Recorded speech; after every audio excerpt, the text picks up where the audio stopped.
Good afternoon, and welcome to NLC Talk. My name is Demetria Lester, and today's topic concerns gun violence in America. This is a timely discussion in the wake of last week's shooting in San Bernardino, California. We will touch on a variety of topics concerning gun violence, legislation, police shootings, and an overall call to action. What can we do as college students? What can we add to the conversation? I'm joined today by fellow North Lake students Steve Gray and Lieutenant Bobby Zitto. First, I'd like to start our discussion with some alarming statistics. According to the Brady Campaign Against Gun Violence, every day 48 children and teens are shot in America. 41 of those same teens survive. Out of every 3 homes with kids in America, they have a gun. Annually, over 2,000 kids die from guns in America. The leading cause of death among African American males ages 20 to 24 is by gun violence, according to the CDC. We have a diverse panel on stage, and I want to have a discussion that is informed, respectful, thought-provoking. Steve, let's start with a question for you. You're a victim of shooting violence. Has that affected your view on gun violence, and how has that affected your life? It's affected my life in a great deal. Surviving a shooting incident directly affected my career path. It affected my family. It affected everything in my life. It did not, however, change my stance on gun control or gun laws. I've always felt that there should be strong, stringent laws against guns, or not against guns, but there should be stringent laws pertaining to guns and who has and possesses them. And guns in the hands of the wrong people are absolutely a threat to everyone. Okay.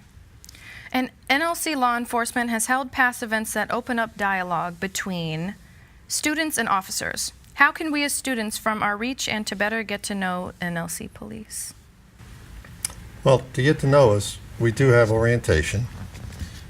When new students come on as students, we do have the orientation class. We have safety classes.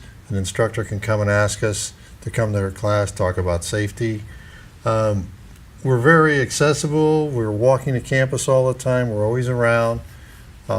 Best thing to do is you can stop, willing to talk, and come down to the PD and talk to us.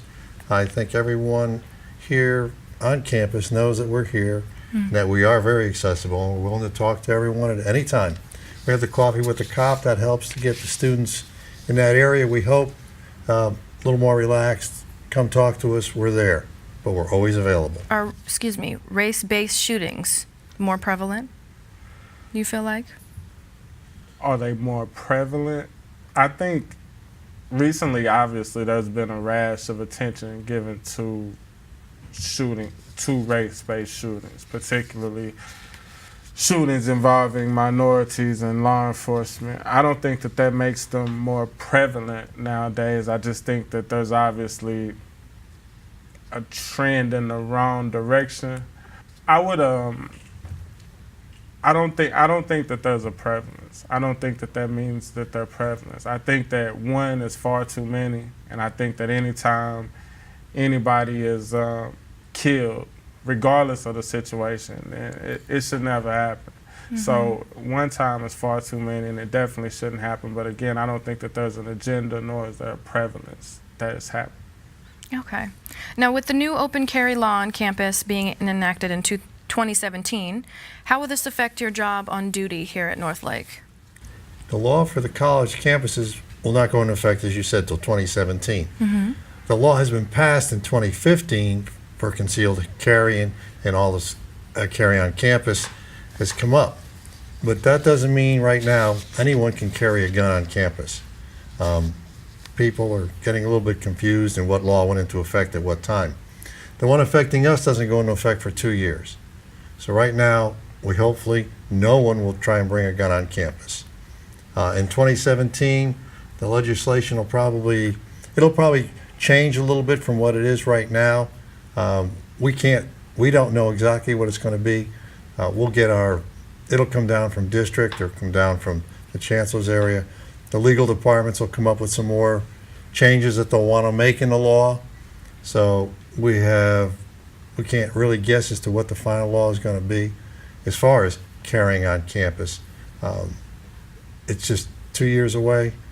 But for right now, just hopefully no one thinks it's okay to carry on campus, because it's not. Okay. It's still against the law. Now, Steve, do you feel as if the Black Lives Matter campaign has helped at all?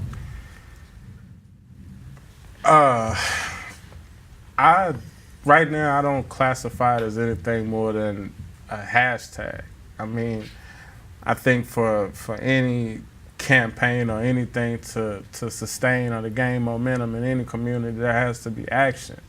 So, I mean, a hashtag right now, so many people, obviously the internet is prevalent in society, but there's still a lot of people who aren't in tune with Twitter, who have no idea what a hashtag even is. So to those people, it doesn't even exist. So all lives need to matter. I mean, there's no one life that should ever be put above another. And I think that has to be the movement in itself, that just all lives matter and that nobody deserves an injustice or deserves to be killed under any circumstance. Okay. And for you, sir, how do you think college community officers differ within municipalities? Municipalities and the college work, let's go back to how at one time, we'll say back around 1950 maybe, and before that time, the police officer was someone who was on the street, he was walking around, he knew his beat, he went and visited people in the stores, he knew the families that lived in the neighborhood, they talked to everyone, they saw everyone. Well, around by 1950, when automobiles were really starting to come into effect in the police world, police officer moved from the street more or less into a police car. And once we started that, we had changed the whole philosophy of, what you want to call it, community policing. Whereas a campus police officer, he is community policing. Why? We're here on campus. He's walking the beat, he's walking the campus. He walks and talks to people. So you can see we're back to what people really need to hear and see, more officers on campus. We can do more for the people on campus because we're right here. The cities have grown so big, and the departments have so many issues, and there's so much for them to take care of. It's hard. They can't really get back that if there'd be too many people. But we're here. We're here for a reason. We're here for the safety. Our job is to take care of the students, faculty, and staff. Our primary issue here is safety for everyone on campus. That's our primary interest. We're not interested in any. That's our whole job, take care of campus. Okay. And back to you, Steve. What can we do to address gun violence within our community? It's a tough question. I mean, obviously, educate. I mean, that has to be the number one thing. I mean, in anything, any situation where there's a problem, I think the best way to address a problem is to educate, is to teach people better what the problem is and what the solution is. So the direct answer to this question is just to educate. So a lot of the problem is kids are taught at an early age to play with guns. I mean, toy guns, we shoot each other, water guns, so on and so forth. And that kind of grows and manifests itself as you get older. So maybe you just have to address the problem and teach that guns aren't fun. Like they aren't. It isn't an act of courage or an act of valor to shoot someone. You have to educate better and teach better from a young age. Okay. And for you, sir, what kind of diversity training are you guys taught, and what do you all have to go through? Can you describe it for me? We go through training from the time we go into the police academy, from when an officer first starts. He learns diversity. Classes, we have classes on it, and we go through classes probably about every year, every other year, at least an 8-hour class on diversity. The officers have to learn from the time they start out in this field that they're going to have different people from different cultures, different backgrounds, and that they're going to have to know how to address, talk, converse with people from all over the world that are here. That's our nature here at this country.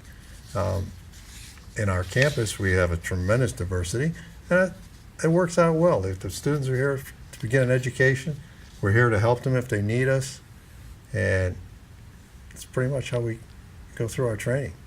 Okay. And North Lake is a pretty diverse campus, safe to say. How do you police with so many different types of people? You just take everyone as they are, as they come. There is no difference. Everyone's the same to us. We're here for their safety. I don't think we ever think of it any other way other than it is one giant family or one giant place to work, and we take care of everybody the same. Okay. Well, I think it's also important to add that, I mean, the basis of this discussion should be that there is no opposition towards police. I mean, there is no battle between citizens and police. We sit here today, I being obviously a black student and him being an accomplished police officer, and I don't feel in any way threatened, nor does he. So I mean, that should be the conclusion and the basis to where we draw from. I mean, we're just two people, obviously from opposite spectrums, but still with the same common goal in hand, and that's peace and safety. thank you, Steve, and thank you, Lieutenant Zitto. You all can find a copy of this broadcast on our YouTube channel. Search North Lake News.